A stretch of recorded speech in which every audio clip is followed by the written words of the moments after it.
ये कीगन नाम के लड़के से, जिसे पाल पोस कर बड़ा उसके ग्रैंड माँ और ग्रैंड पा ने किया था। वो कीगन के बेस्ट फ्रेंड थे और नदी के पास वाले लाइट हाउस पे काम करते थे। लेकिन वो कोई आम लाइट हाउस नहीं था। हर रात ग्रैंडपा लाइट ऑन करते थे, जिससे वो दूसरी दुनिया के अंधेरे को वहां से दूर रख सके। एक खतरनाक शिकारी, कहा जाता है कि जिस दिन ये लाइट बंद हुई तो वो शिकारी नदी में आ जाएगा और ढूंढेगा उस चमत्कारी हिरन को, जिसकी सींगों में जादुई ताकतें छुपी हुई है। उनकी सींगों से ही पानी की धारा बनती है और जिंदगी पनपती है। और अगर वो शिकारी उन जादुई सींगों को ले गया तो नदियां सूख जाएगी और जीवन खतरे में आ जाएगा। खैर, अभी नदियां सही सलामत बह रही हैं और जिंदगी फल फूल रही है। कीगन आज शहर में होने वाले पार्टी में डीजे बनने वाला था, इसलिए वो बहुत खुश था। ये कीगन की बेस्ट फ्रेंड मोया है। वो दुकान से अपने फेवरेट सीडी खरीदता है और अपने ग्रैंड पेरेंट्स के पास जाता है। वो अपने ग्रैंडपा को अपना लाया हुआ म्यूजिक प्ले करके सुनाता है। उसके ग्रैंडपा डांस करने लगते हैं। वो अपने ज़माने में कमाल के डांसर हुआ करते थे, पर अब उनकी उम्र हो चुकी थी और उनका शरीर अब उनका साथ नहीं देता था। वो कीगन को उन चमत्कारी हिरन की कहानियाँ सुनाया करते थे और कहते हैं कि उन हिरन के डांस की वजह से ही नदियाँ बहती है और ये लाइट हाउस कभी बंद नहीं होना चाहिए, नहीं तो वो शिकारी आ जाएगा। पर कीगन को ये सिर्फ एक कहानी लगती थी। ग्रैंडपा हर रोज शाम होते ही लाइट जला दिया करते थे। कीगन भी वहाँ की साफ सफाई में उनकी मदद करता था। उस दिन भी कीगन वही कर रहा था और उसके ग्रैंडपा हमेशा के लिए उससे दूर चले गए। शहर के सारे लोग उनके फ्यूनरल में पहुंचते हैं। कीगन और उसकी ग्रैंडमा बहुत सैड थी, पर वहाँ के लोग इंसानों के जाने के बाद उनका गम नहीं मनाते थे, बल्कि डांस से उस इंसान की जिंदगी को सेलिब्रेट करते थे। सारे शहर के लोग साथ में डांस करके ग्रैंडपा की खूबसूरत जिंदगी को सेलिब्रेट करते हैं। आखिर उसके ग्रैंडपा भी तो एक कमाल के डांसर थे। अब उस लाइट हाउस की जिम्मेदारी कीगन को दे दी गई थी, पर कीगन अपने ग्रैंडपा के जाने से बहुत उदास था और वो ये लाइट हाउस जलाना छोड़ देता है और वो शिकारी फिर से अपने मिशन पे निकल जाता है। मोया देखती है कीगन बहुत उदास लग रहा है। वो उसे आज दोपहर को नदी के किनारे मिलने को बुलाती है। कीगन आज रात के पार्टी में डीजे बनने से भी मना कर देता है और वो नदी के किनारे बैठकर मोया का इंतजार करने लगता है। वहाँ दो फ्रॉग्स कीगन के हाथ से उसकी मिठाई छीन लेते हैं। उन दोनों फ्रॉग्स के बहुत सारे बच्चे थे, पर उनका एक बच्चा उससे बिछड़ जाता है।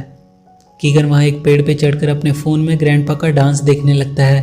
तभी वो देखता है तेज हवाओं की वजह से वहाँ की भेड़ें उड़ती जा रही है और एक भेड़ कीगन का हेडफोन अपने मुंह से खींच लेती है। कीगन उसके पीछे भागता है। वो उस भेड़ के ऊपर बैठ जाता है और भागते भागते वो नदी में गिरने से बचता है। वो भेड़ उसका हेडफोन चबा लेता है। तभी वहाँ मोया आती है और उसे ऊपर खींचती है। वो कीगन को कुछ दिखाना चाहती थी। वो उसे नदी के उस पार ले जा रही थी, पर नदी पार करते हुए कीगन उस नदी में गिर जाता है। मोया उसे गुड लक कहती है और वो भी उसके पीछे पीछे नदी में आने लगती है। नदी में वो बहते बहते कहीं दूर किनारे तक पहुँचते हैं।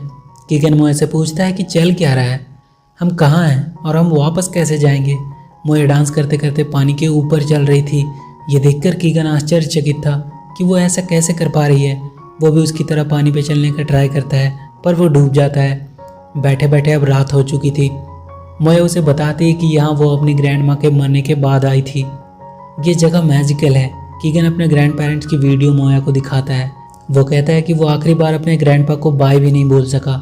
सुबह कीगन को वहाँ के फ्रॉग्स उसे उठाते हैं। मोया उसे उन फ्रॉग्स के बारे में बताती है और कहती है कि ये फ्रॉग उससे माफ़ी मांग रहे हैं उसकी मिठाई चुराने के लिए, पर इन्हें अपने 50 बच्चों का पेट भी तो पालना है, पर इनका एक बच्चा मिल नहीं रहा है। मोया कीगन को पेनी और बेनी नाम के 2 बड़े बड़े हिरन से मिलवाती है। कीगन को लग रहा था कि वो सपना देख रहा है, पर मोया उसे कहती है कि ये सपना नहीं हकीकत है। तभी वहाँ और बहुत सारे बड़े बड़े हिरन आ जाते हैं जिनकी कहानियाँ उसके ग्रैंडपा सुनाया करते थे। वो सब डांस करने लगते हैं। उसे यकीन ही नहीं हो रहा था कि उसके ग्रैंडपा की कहानियाँ सच्ची थी। उन सारे बड़े हिरन का किंग पैट्रिक नाम का एक हिरन था जिसकी सींगें सबसे बड़ी और सुनहरी थी। मोया कीगन को उससे मिलवाती है। पैट्रिक कीगन से उसके दादाजी के बारे में पूछता है कि वो कैसे इंसान थे। कीगन उन्हें बताता है कि वो एक बहुत ही कमाल के डांसर थे और एक कमाल के लाइट हाउस कीपर। पैट्रिक उसे नदियों के बारे में बताता है कि यही है जो दुनिया की हर एक चीज़ को आपस में जोड़ती है और इनके जश्न में डांस करने से जो ऊर्जा बनती है वो वापस उन नदियों की हो जाती है। ये नदियाँ ही जीवन का आधार है। वो शिकारी भी उन बड़े हिरन की तलाश में वहाँ तक पहुँच चुका था। वो उनके रास्ते में कई तरह के ट्रैप्स लगाने लगता है ताकि वो उन्हें पकड़ सके। वहाँ के हिरन हर्लिंग नाम का गेम खेलते थे जो कीगन भी खेला करता था। खेलते खेलते 2 हिरन घायल हो जाते हैं और कीगन को एक टीम में शामिल कर लिया जाता है और कीगन अपना कमाल उन्हें दिखाता है और अपनी टीम को जितवाता भी है। सब कीगन को सर पे उठा लेते हैं, पर हारने वाला हिरन गुस्से में बॉल को दूर फेंक देता है और कीगन उस बॉल को लेने के लिए जाता है। वहाँ उसे एक खंडर दिखाई देता है। वो उसके अंदर जाता है। वहाँ उसे वही शिकारी दिखाई देता है। कीगन उसे देखकर डर जाता है। वो उसे पहचान जाता है कि ये वही शिकारी है जो उसके ग्रैंडपा बताते थे। वो कीगन को अपनी दुनिया में आने को कहता है और कहता है कि वहाँ उसके दादाजी भी होंगे, पर कीगन उसे कहता है कि उसके दादाजी ने उस पर विश्वास करने से मना किया था। कीगन वहाँ से बाहर आ जाता है, पर वो किसी को बताता नहीं है उस शिकारी के बारे में, क्योंकि उसे लग रहा था ये सिर्फ उसका एक डर है। पैट्रिक उन्हें लेकर समुद्र के पास जाता है। पैट्रिक उन्हें बताता है कि लोग मरने के बाद यहीं से दूसरी दुनिया की ओर जाते हैं। वहाँ का गेटकीपर कीगन को बताता है कि उसके ग्रैंडपा यहाँ से नाचते हुए और खुशी खुशी गए थे। तभी वहाँ वो शिकारी आ जाता है और एक हिरन का सिंग अपनी गोली से तोड़ देता है। सारे हिरन वहाँ से भागने लगते हैं, पर बेनी भाग नहीं पा रहा था और वो शिकारी रस्सी फेंक कर उसे पकड़ लेता है। उसे बचाने के लिए पैट्रिक वहाँ आता है।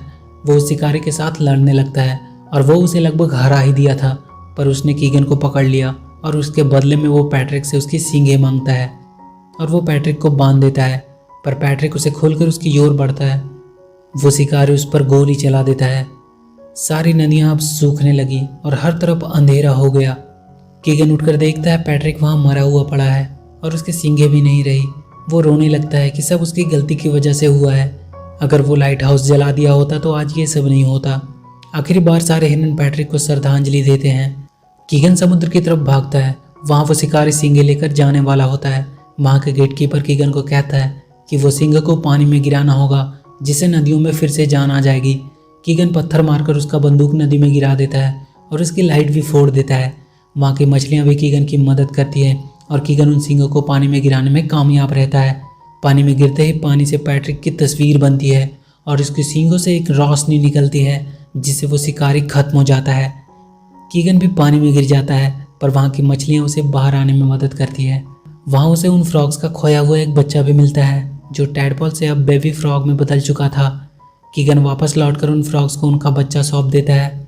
सारे फ्रॉग्स खुशी से झूमने लगते हैं। जाते जाते वो कीगन को फ्रॉग किस देते हैं। वहाँ की मछलियाँ कीगन को पानी के ऊपर चलने में मदद करती है। अब जाकर उसे मोया के पानी के ऊपर चलने का राज पता चलता है।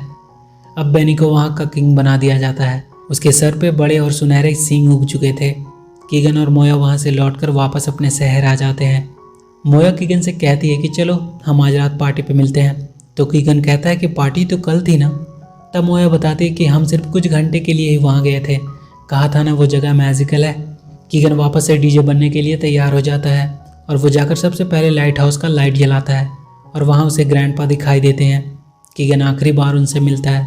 वो बहुत खुश थे और फाइनली रात की पार्टी में शहर के लोग डांस करके अपनी ज़िंदगी के होने का जश्न मनाते हैं।